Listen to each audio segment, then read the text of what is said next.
Hey, good morning, everyone. A little public service announcement here, and I'm going to try to keep it short and sweet. You guys are probably like, oh, great, what does a woman have to say now? But I was inspired to post this video after an incident that happened to me last week, and then it actually happened to me again yesterday, so even more reason to post this. But I was sitting here last week working at my desk, aka my dining room table. And I think I work here versus in my actual office because the wine inspires me. But anyway, regardless, I was sitting here and I had the windows open and the door open, enjoying a beautiful spring day. And I got this really, really intense smell of chemicals. And I went outside and there's my neighbor. He's got his little like Ghostbuster backpack on, spraying all of his weeds in his yard with Roundup. And I saw it again yesterday. I was going to a friend's house, and there was a guy out there with his spray bottle just spraying Roundup everywhere. And it became very evident to me in that moment that we just have such a lack of education and awareness when it comes to chemicals. And the many hundreds and hundreds of chemicals we expose ourselves to every day and the impact on human health. Because I know that if each one of you dug a little deeper and understood the effects of these chemicals on your own health and on your family's health, you would not be using them. And that's the frustrating part, is because a lot of this is that we don't know any different. And we have such a burden of illness in this country, and it saddens me so much. I look at my immediate friends and family and people getting diagnosed with cancer and chronic disease younger and younger, and these people are otherwise really healthy. Couples trying to get pregnant, dealing with infertility. It's really sad. And I don't, understand why as a society we don't ask more questions and ask, why is this all happening? And I get it. There are so many variables that come into play. And I think, as a society, we tend to focus on fitness and nutrition, which are two really important cornerstones of health, certainly. And when we address those cornerstones, we feel better, we look better, we see that that change in our body, and it's gratifying. But when we look at this whole other pillar, environmental toxins and the impact on our health, we don't feel that. It's really difficult to prove cause and effect.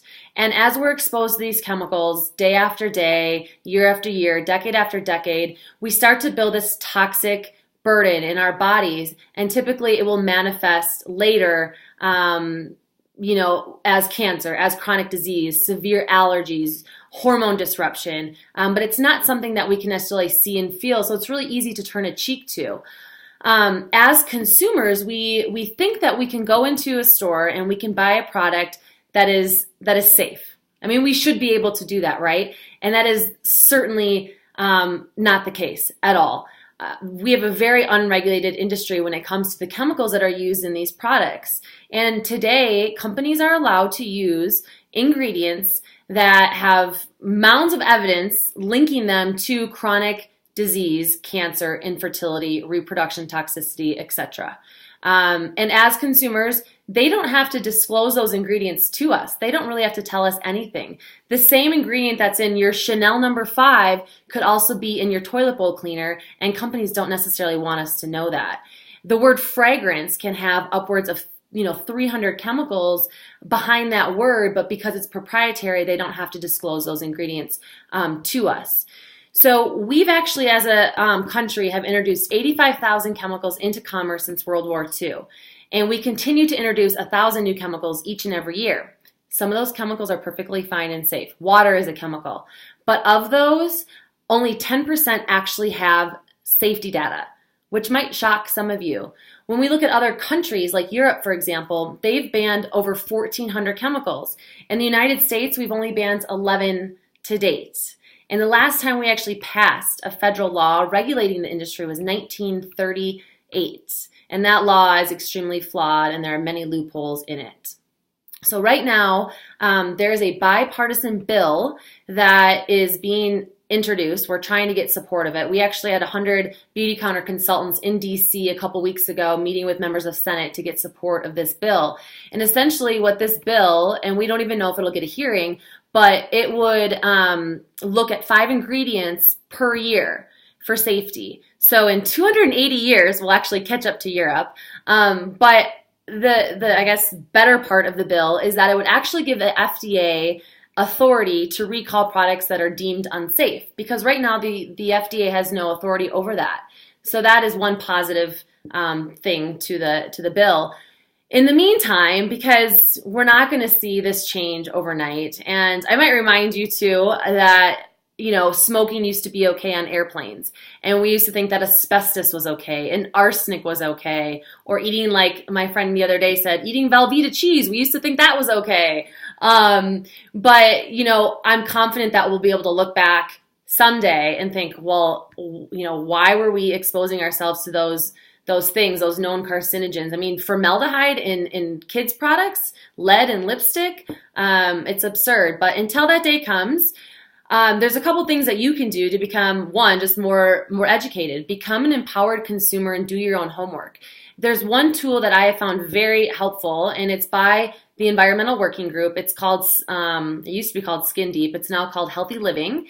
And it's an app you can download on your phone. And you can look at cleaning supplies, personal care products, food, and it'll rate it between a 1 and a 10 on a toxicity scale, 1 being the safest, 10 being the most toxic, based on cancer, I think reproductive toxicity, and severe allergies. So that's a really great place to start and take inventory in your house and in the products that you're using on yourself. And our skin is our largest organ, and items or products that we put on our skin get directly absorbed into our bloodstream. So that's a great place to start, and just see where you're at with the products you're using. And I think you'll be really surprised to see and to learn based on what you're currently using. And if you ever want to just talk about ways to reduce your exposure to environmental toxins within your household and in your life, please reach out to me. This is obviously a topic I'm very passionate about in general health and wellness, but I hope you learned something new. And, any change in an industry starts with consumer demand. It starts with us, speaking with our dollars and making better choices. And we've seen that in the food industry as well. This is certainly a grassroots effort, and it all starts with us. It starts with consumers demanding more transparency in the industry. So I think I'm beyond my time. It's actually 7 minutes, and I told myself I'd try to keep it to 3. So I'm signing off. Mwah. Have a great day.